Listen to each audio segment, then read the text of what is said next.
It's a big year for Arthur Smith and the Atlanta Falcons in a wide-open NFC South with Desmond Ridder set to take over at quarterback and a very busy offseason.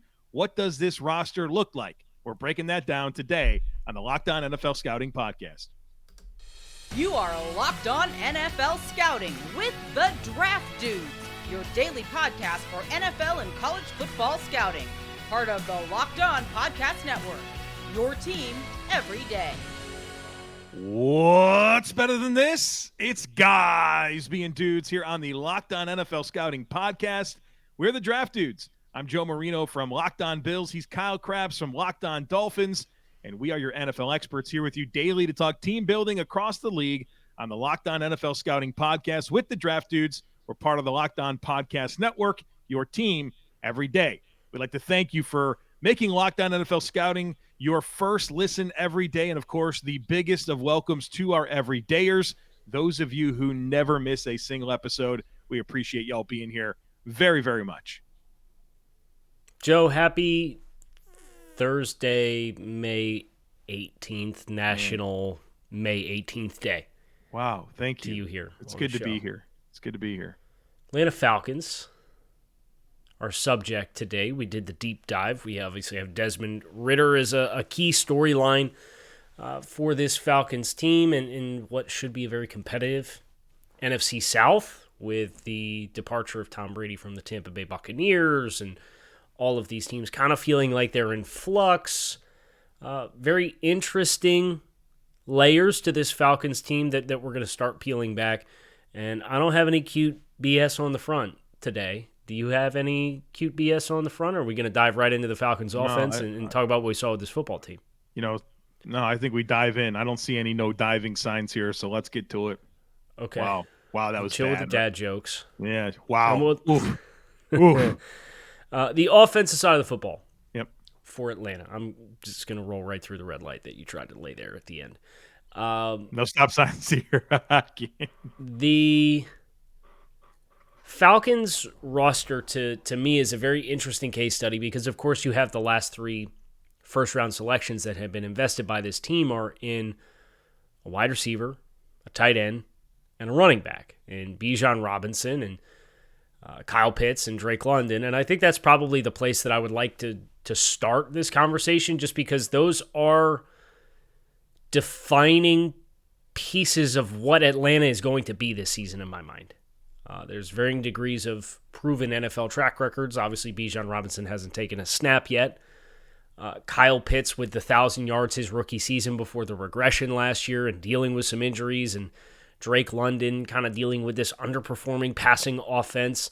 Still really the only viable outside threat and weapon in my mind that exists in this Falcons offense, but showed really good toughness over the middle, ability to catch in traffic, physicality, all the things that you expected you were going to get with Drake London when you watched him at USC were the things that he flashed. So what's the ceiling with this trio in your mind? Because that, to me, is going to go a long way in defining what the ceiling of this team is.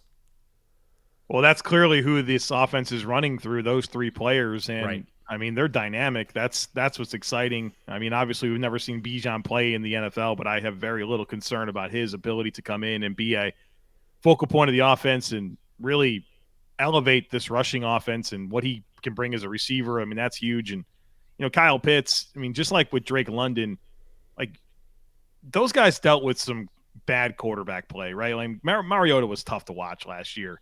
And I think it's impressive how London was still able to produce given that. And, I think they just couldn't figure it out with Kyle Pitts, but we saw what Kyle Pitts can do 2 years ago. And so that trio, I mean, that's a lot of matchup problems for a defense. And I kind of like the idea of how you can sprinkle in some of these ancillary components like Cordero Patterson, like Tyler Algier, like Jonnu Smith, who we know Arthur Smith has a clue what to do with, right? He's a different type of tight end, but I think you can we know that Arthur Smith can get production out of him. I wish they had another receiver, right? Like one more guy that maybe brought something different to the table, a more shifty separation guy, someone that can uncover quickly, can play inside and outside. I wish that was part of this mix. But with a team that I think the identity is going to be running the football, getting the backs going in the passing game, utilizing your twin towers in London and Pitts. It's an intriguing group, and one that I think meshes well with the style of offense that we know Arthur Smith wants to run. And then not for nothing, but the other outside receivers, Mac Hollins, who's started as a height, weight, speed, vertical guy in Philadelphia, core special teams player, had some success in Miami, went to the Raiders last year, ended up being the wide receiver 2 there. He's really filled out his receiving resume, but I bring him up not for what I think his ceiling is as a player, and we do, for those of you who are on YouTube, we do have the depth chart that we're going to drop on you guys at the very beginning of segment 3, but more so for the body type and profile and what he's capable of doing as a blocker in the run game. And you think about the size and catch radius of Pitts and London and Mac Hollins. Like he's worth including in this conversation because it's all the same kind of player. I think he's a valuable peripheral complementary piece like you mentioned. Would you like to go offensive line or would you like to go Desmond Ridder next? I'd like to go offensive line with one final comment here on these weapons. Great. Scotty Miller's kind of like an important player for this team. I think he's the one guy that can be that quick separator from the slot that hasn't really been that with any level of consistency, but if he can, right, I think that would mean a lot for this offense. But Kyle, I like this offensive line. I really do, man. We got a couple of franchise cornerstones here in Jake Matthews and Chris Lindstrom. I was excited to take the deep dive with this football team, in particular to watch Chris Lindstrom, right? Because we know he got paid gobs of money, and I wanted to see it, right? And I understand completely why he got paid gobs of money. This dude is a dominant guard and an absolute pillar of this unit up front. And then Jake Matthews, I mean, dude, how could you not have anything but admiration for this man's career? 144 consecutive starts at left tackle. He's missed one game in his entire career. And I think he's been unbelievably consistent, like year over year, regardless of what's going on with who's playing left guard or what type of supporting cast exists. This guy comes in every single year and performs at a high level. And just a lot of admiration for his career, especially after studying him. But yeah, I think you got some nice developmental pieces. Drew Dahlman, I think, looked solid to me last year at center. Kaleb McGary certainly played his best football last year. And then it's just about this left guard spot where they took Matthew Bergeron. It could be Matt Hennessy as well. That wouldn't surprise me at all. I think that's a fun camp battle to be mindful of. But I like this mix. I think that it's a good group in front of Desmond Ridder. Yeah, I think the growth that Kaleb McGary showed, the growth that Chris Lindstrom showed, Jake Matthews being Jake Matthews in year 2 of the system really creates the enthusiasm for what year 3 is going to look like, plus Matthew Bergeron, who, for my money, is going to be hard to keep out of the lineup. Man, right. Obviously, we have to talk about Drew Dahlman and we have to talk about Matt Hennessy, but I think Hennessy has some guard center flex that you can maybe work a different combination of 5 to get the right combination of 5 guys in there in the lineup, but Bergeron's going to be a hard guy to keep out, and that athleticism, along with Jake Matthews, along with McGary, along with Lindstrom, it's a perfect stylistic fit for what Arthur Smith wants to do. And I was really taken aback by just how well that line played in stretches last year, particularly in run blocking and executing that Arthur Smith zone rushing system and helping the backs get the perimeter and creating a lot of big lanes. And they had some chunk plays that were brought back because of penalties. Algier had like a 50-yard run against Arizona, I think, that was brought back on a holding penalty that was kind of a ticky-tack hold, I thought. But it was just, even if it was, you want to call it a legit penalty, the execution of the other guys on the line that created this massive void for Algier to run through, they were, I think, even better than the numbers would tell you, and that's pretty crazy because of how good the rushing numbers were for the Falcons last year. Case in point, Algier being as productive as he was. 1,000-yard back, right? I'm not even sure he had good vision. He did not.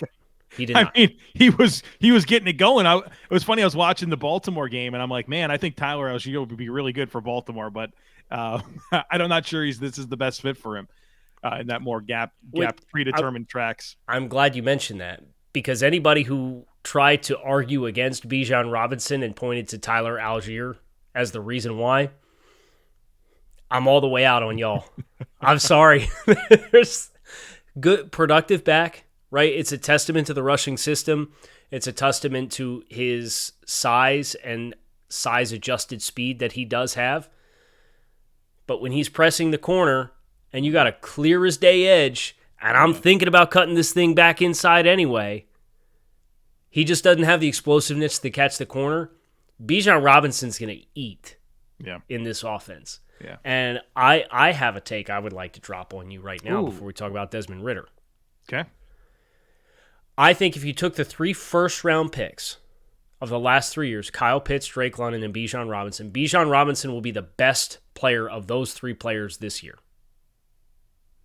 Ooh. I was wondering where you were getting, because he's definitely the best prospect of them all. No, he's going to be the most effective player of the 3 this year. Yeah, I think that's pretty comfortable. I think everything translates so easily there. A proven coach with running the football, a good O-line, an unbelievable talent. And I mean, they ran the ball decently last year with like nothing scary in the passing game. Like he's going to run for what would you set a line? A lot of yards. He's going to run for a lot of yards. A lot of yards. We won't do a schedule prediction because we know sometimes the fans don't like what you end up coming back with a raw number. But well, Kyle, we had 4 starts from Desmond Ridder. Did you learn anything? Did you learn anything? I thought so. I thought I did. What's your big thought here? We don't. The training wheels were on. Was my thought. Right. That's what made it hard to learn a whole lot. Working through progressions was labored. It was slow. But you understand, he's coming from Cincinnati. It's a big-time adjustment. But progression-style passing was not his strength. I thought they ran some half-field reads to try to cut down on that time of getting through progressions. I don't think it necessarily helped him. You'd have liked to have seen. I thought he did some nice things with his legs to extend plays and then get outside the pocket and get some yards. I wish in instances where he got flushed out of the pocket, if you're running a half-field read, you would run to the side of the field if you had the choice that has all your receivers to it, instead of running to the side of the field where you release nobody out into protection against zone coverage, and then you got to try to outrun a cover 2 shell with a clouded corner, and you're going to have nowhere to go, right? So on extended plays, have awareness of where your outlets are and try and put yourself in position to get the ball to them. From a progression-style passing, I'm looking for growth in that regard. I thought this offense showed good cognitive awareness of what Desmond Ridder was. There were a lot of schemed throws, a lot of quick throws to the perimeter, screens, things to try to just facilitate getting the ball in space quickly that did not ask Desmond Ridder to do a lot of drop-back passing. But if that's what you're going to look like this year, you're going to have an uphill battle passing the football and winning games in which you're not able to dictate terms on the line of scrimmage. Yeah, so that was my Desmond Ridder observations. No, I'm very much aligned with your takeaways there, and I get nervous if this team really has to rely on Ridder, right? Based on the sample size. I think the most encouraging thing is that the last 2 starts were better than the first 2 starts. There's a big quality of a competition layer to that as well. I mean, going from New Orleans and Baltimore on the road to Arizona and Tampa Bay in week 17 and 18 at home, right? That was a better situation for him, but he was more comfortable. But yeah, it was hard to really feel good about him going into the next season just because he wasn't asked to do a ton. And I don't know, it's still fascinating to me that this team has the opportunity that it does. And, I mean, in some light, you can look at this as a really important year for Arthur Smith and his tenure with the Falcons, and it's Desmond Ridder and Taylor Heinicke at quarterback. It's not unlike the conversation we had about Washington, where it's like, really, I mean, everything's on the line here, and it's Sam Howell and Jacoby Brissett. It's like, all right, y'all do you, but I would have tried to have done something more meaningful at quarterback this offseason other than, all right, come on down, Taylor Heinicke.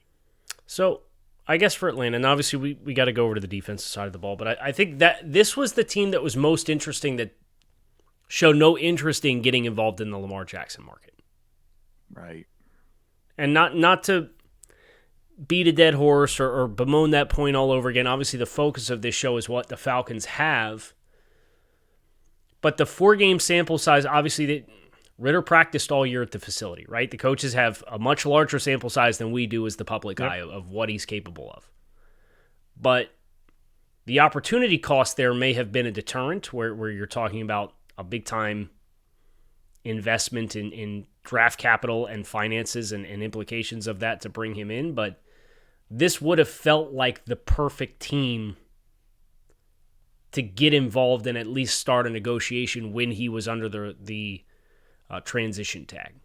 So a little surprised that they were so forcibly and vocally against having any interest, which they were.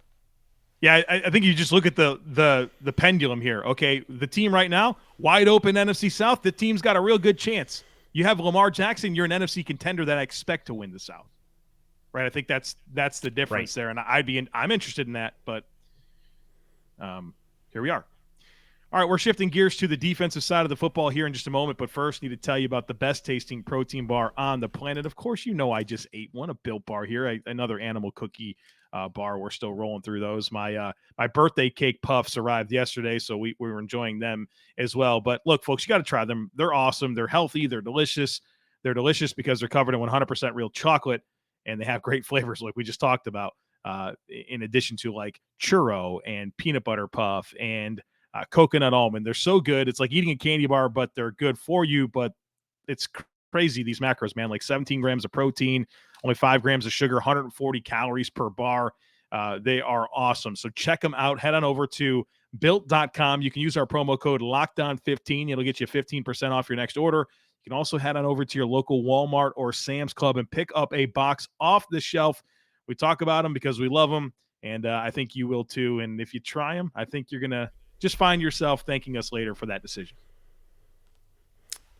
Defensively, for the Atlanta Falcons, we have a lot of new faces. Yeah, needed that too. I think that's the first thing that popped to me was just how many projected starters we have that weren't with this squad last year. They needed it, man. An infusion of talent to like every level of the field. Every position got something, it felt like here. And not only got something, like got better. No question. Notably better. Yes. With bringing in, say what you will about the ups and downs and the variance of Jeff Okudah. Okay, that's fine. You still got Jessie Bates at free safety in your secondary. You're definitively better regardless of how Jeff Okudah ends up playing. Second level, Kaden Ellis, really good ad. Low-key, really good ad. Yeah, he popped big time late last year for New Orleans. Mm-hmm. They just couldn't keep him. I'm sure they'd have loved to keep him, but they couldn't.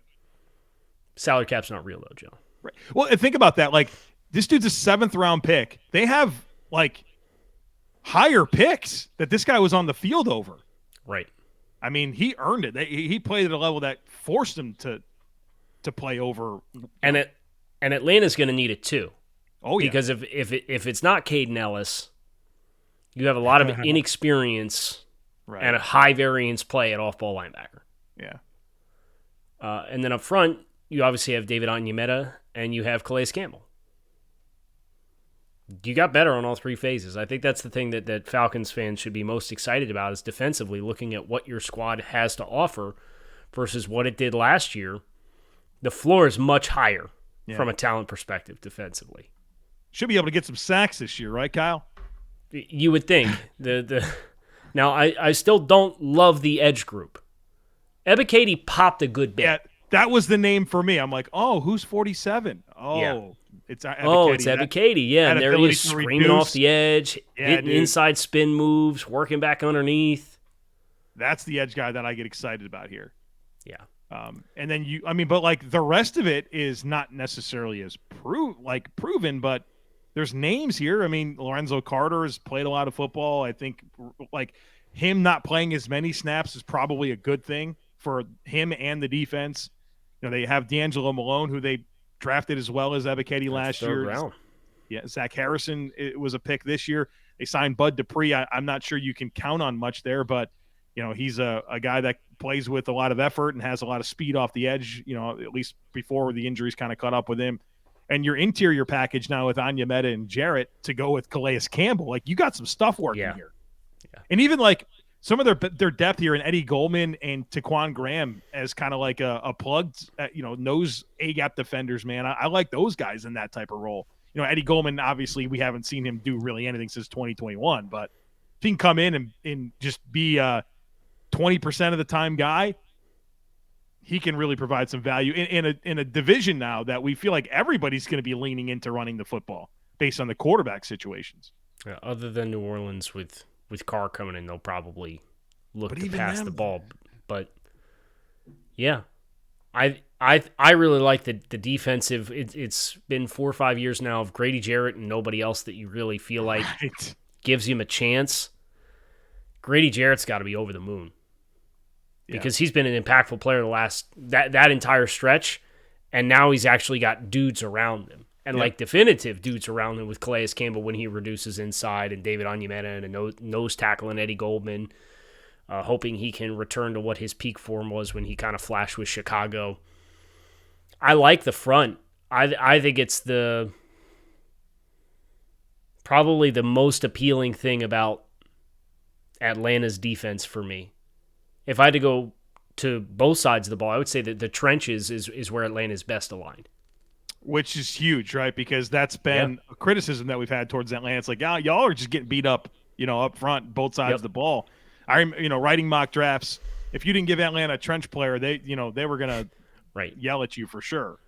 And like we're sitting here today telling you we feel pretty good about these trenches, and so that should make Falcons fans feel good as well. We talked a little bit about the defensive backfield, Kyle. Obviously AJ Terrell, a budding star at corner, and they traded for Jeff Okudah and signed Jessie Bates, and Richie Grant really kind of came on last year as a safety. But there's some like developing young DBs that I kind of like for this football team in Darren Hall, in D. Alford, Clark Phillips, who they just drafted, Jalen Hawkins. Like there's some developing depth here that I think is really, really appealing to go with, some guys that you feel comfortable with as starters. Well, and the more versatile those guys end up being, I think the more it helps Richie Grant, who felt like dude lined up here, there, and everywhere last year.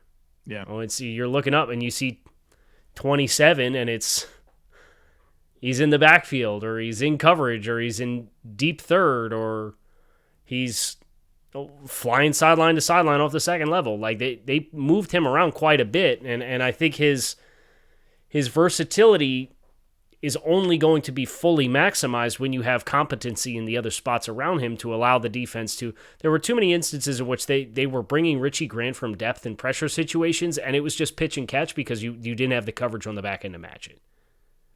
So Bates should help big time there. Yes. So I agree with you that I think there's some appeal with the growth of what the young guys are able to do. I do think losing Isaiah Oliver hurts. Yeah, I was impressed with that guy. Yes. Yeah, I know you texted me with the name, and I'm like, I'm going to hold that thought because I've had that name circled a couple times where I'm watching these games and I'm watching Isaiah Oliver break up passes, and I'm like, my guy's looking pretty good, huh? He's going to be a starter for San Francisco. We'll get to San Francisco at some point here, but I think that's like low-key, sneaky good signing of the offseason. Yeah, so that's a bummer to not bring him back, but with what else you brought in and paying Jessie Bates and Mike Hughes, trading for Jeff Okudah, which is a reasonable risk to take in the last year of his rookie contract, they'll be okay on the back end. But Oliver was a fun storyline from watching Atlanta play last year. Super fun. Let me ask you one more question here on this defense. What'd you see from Trey Anderson, who's good? He's going to start for them this year. Raw, but he flies around. Super athletic profile, right? He needs every bit of it with some of the misreads, man. Yeah, but that's to be expected from. He came from Montana State. Yeah, played like every position. Right, literally quarterback, running back, tight end. Yeah, he was like the FCS Taysom Hill is what he was. ×2. And then he ends up playing defense and wins Defensive Player of the Year after being the Offensive Player of the Year. But won Defensive Player of the Year twice, playing two different positions. He was an outside linebacker and then an inside linebacker, and won Defensive Player of the Year both times. I think where you saw his peak was on the punt team. I don't know if you think that's fair. But to watch him on the punt team, and you could roll your eyes if you want, that's fine, where you're in a protection, where you're in the protection front, and then you got to get down the field, and you got to cover kicks, and you got to flash reactively in space, and it's not about making reads, it's not about keying your guards, it's not about figuring out if it's run or pass, it's just use your athleticism to block, release, get downfield, find the football, and tackle the football. That was when it was like, yeah, man, like, this is such a high ceiling player for the athletic gifts on how easy that looks for him. You're just going to have some patience. And I am a little worried about, Kaden Ellis is somewhat of a hybrid type player too. Mm-hmm. Right? So if these are your two peak off-ball linebackers, I think misdirection could test them a little bit. A lot of bit. A lot of bit. A lot of bit. Middle of the field targets to tight ends and big-bodied receivers in the middle of the field can be a challenge for this team. So I think that's where you go back to the versatility of Richie Grant and Jessie Bates, and those guys are going to have to help to cover that, right? But yeah. I think that's going to help really define. We'll talk about the diminished value of linebackers and all that, but those two guys in Kaden Ellis, who played well down the stretch, and Trey Anderson, who is so physically gifted but is so raw, what jump he makes in year two is going to determine some of the ceiling and the floor of the Falcons' defense. Because I think on the front end, on the back end, there's a lot of competency. The second level is going to be the defining. It's going to tip the scales one way or the other in my mind. Yeah, and of course, bringing it all together, right? New defensive coordinator, a lot of new pieces, but I like their chances, man. In this division, I think they'll be pretty competitive. Yeah. All right, well, we got a few disagreements to sort out here as we continue this conversation about the Atlanta Falcons. Joe, do you want to stay on defense and just do my cues? Yeah, so just for those of you who are let maybe... Let me pull up the... Yeah. Here's the... Maybe there's a Falcons fan that just tuned in today. We've been doing this for a bunch of teams, including some rivals, right? We've done the Carolina Panthers already. But Kyle and I independently go through. We watch multiple games. We study the roster. We study the players. And we put them in categorize, put them in buckets, either roster cornerstone, quality starter, rookie, adequate starter, replacement level player, quality depth, non-roster caliber, incomplete evaluation, and practice squad developmental player. That's the different buckets. And so we have a consensus. If you're on the YouTube channel, I think you can see you can. Where we all agree, and where there's no label, that's where Kyle and I were different, and we're going to sort that out right now. So we have 5 players. 4 of them are on the offensive line. Okay. And then we have my cues. So let's start with my cues. Okay. I believe you had him as an adequate starter. That's right, I do. I had him as quality depth. And obviously my cues as a former first-round pick, maybe that's a little bit of bias creeping in on me. I just thought, even as his play has stabilized, he has not been a high-floor player in coverage. I think he's been much better fitting the run, kind of serving in that nickel role. I agree that the nickel is where he is at his peak. But in coverage, trying to match up and run with guys and lock on receivers, I just think that that's still too high variance or low return on investment to justify putting him as I want him to be my starter there. I would ideally like Clark Phillips to win that job. Okay, I'm with you. Quality depth. That's it. You didn't even. I was ready for you to say he's on his 4th team in 4 years. You didn't even get to that. You're right, I didn't. I was expecting a fight. That's why. No, I thought you were going to go to bat on it. I was on the fence there. So. Okay, so we'll go ahead and classify him as quality depth. And then we'll move to the offensive line. And where are you most passionate here? Okay, where am I most passionate? Let me Hennessy, Drew Dahlman, Jalen Mayfield, and Kaleb McGary. Oh, man. Okay. Let's just start with Hennessy, who was a 3rd-round pick, 2020. kind of spot duty in 2020. I thought he was a really good starter in 2021, and Falcons were in my in my region of responsibility, so I gained an appreciation for him. And then last year, he only played in like 2 or 3 games, and he came back kind of late in the season. So I think he was on that trajectory. I think they probably told us they're a little bit worried when they signed drafted Matthew Bergeron and actually traded up for him, if I'm not mistaken. Mm-hmm.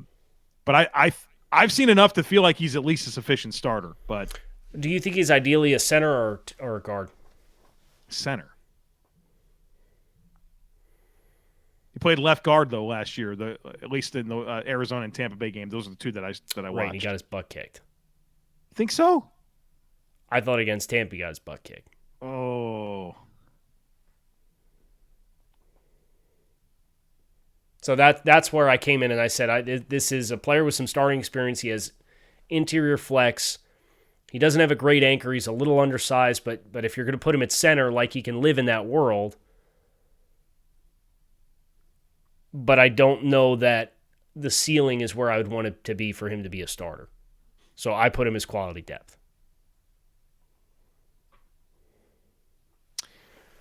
I'll give this one to you on the premise of they drafted Matthew Bergeron knowing who Matt Hennessy was. And knowing that he was potentially your starting 5th. left guard. Yeah. If you didn't do this, yeah. Yeah. All right. Okay.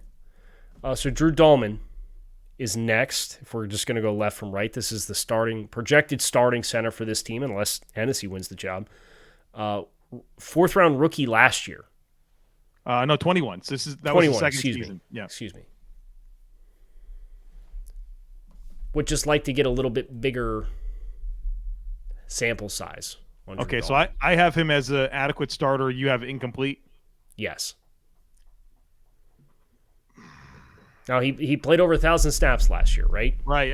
I mean, if you go off of last year, I think you could say that he's an adequate starter. If you say you want to see more before you put him in that bucket, I mean, I understand both sides here.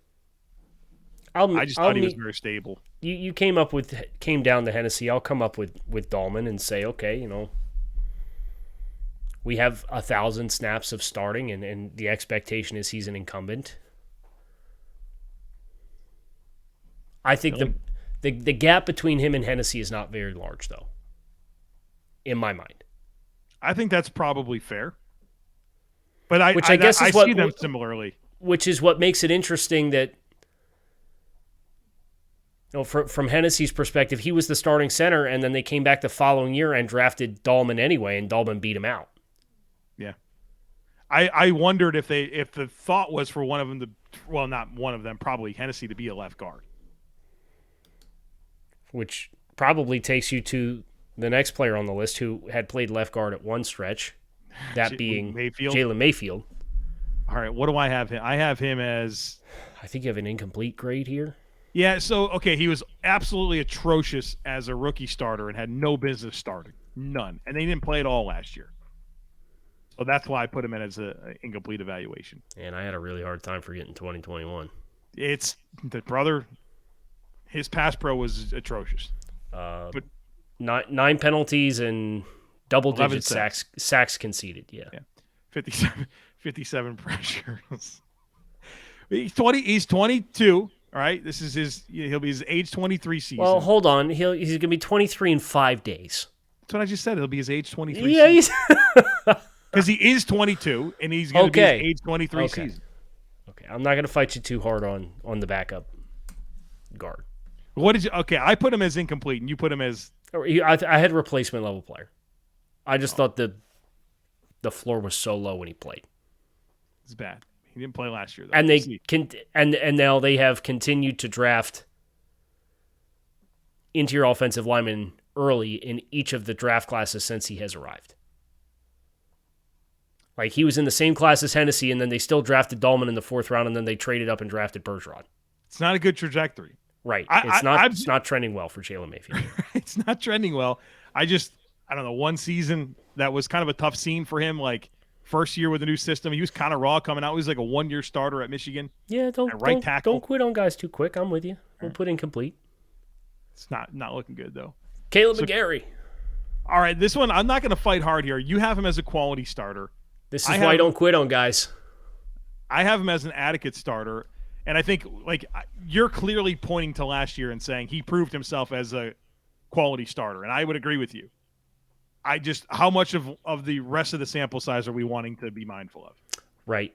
Well, I think year 2 in this system, this is the perfect scheme for Kaleb McGary. Right. I think he's an elite run blocker in this wide zone system. Correct. And probably an average pass blocker. Yes. I think that if you were to put categories on each element there, and that's why I don't have him as a cornerstone, if he grows in pass pro and all of a sudden he starts being a stud in pass pro, he can be a cornerstone player.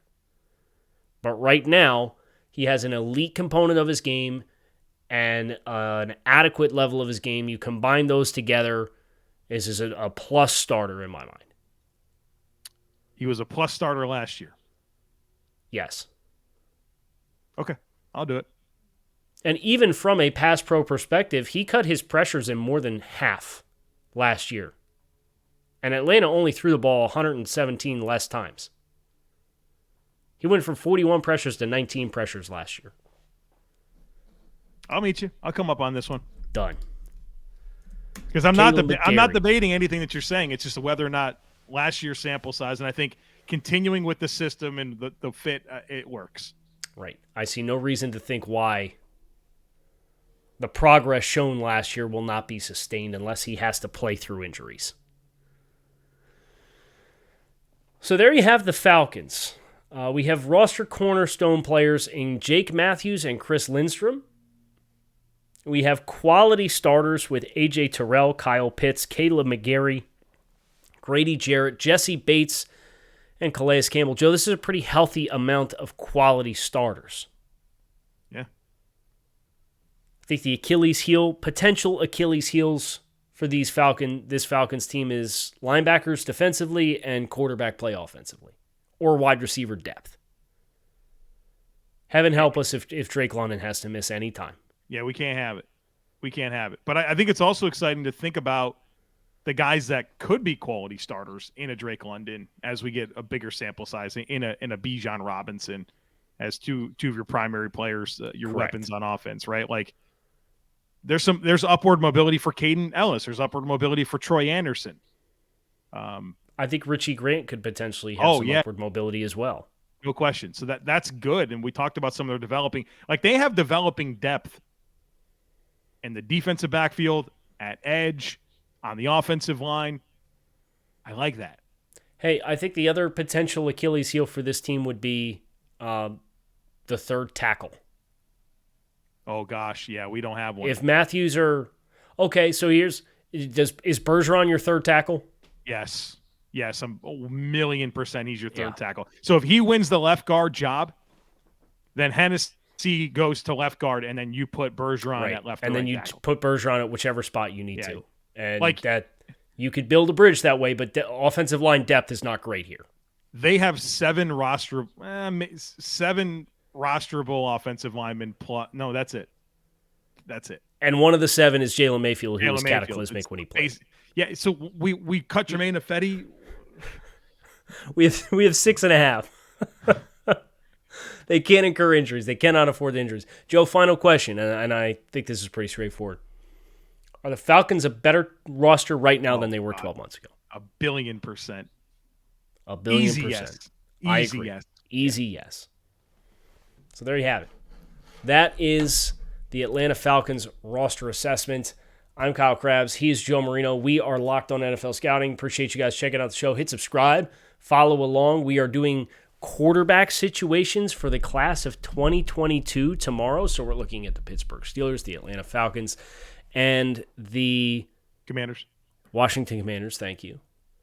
So you're not going to want to miss that. That's a very fun opportunity to measure each one of those situations versus rookie and second and third year quarterback situations across the league over the last several seasons. It's a very fun exercise we've been doing for a few years now. So we are adding a new bunch to that big board of situations tomorrow. Shout out to the everydayers who keep it locked in on a daily basis with us here on Locked On NFL Scouting. Kyle Crabbs, Joe Marino. We are out. Peace.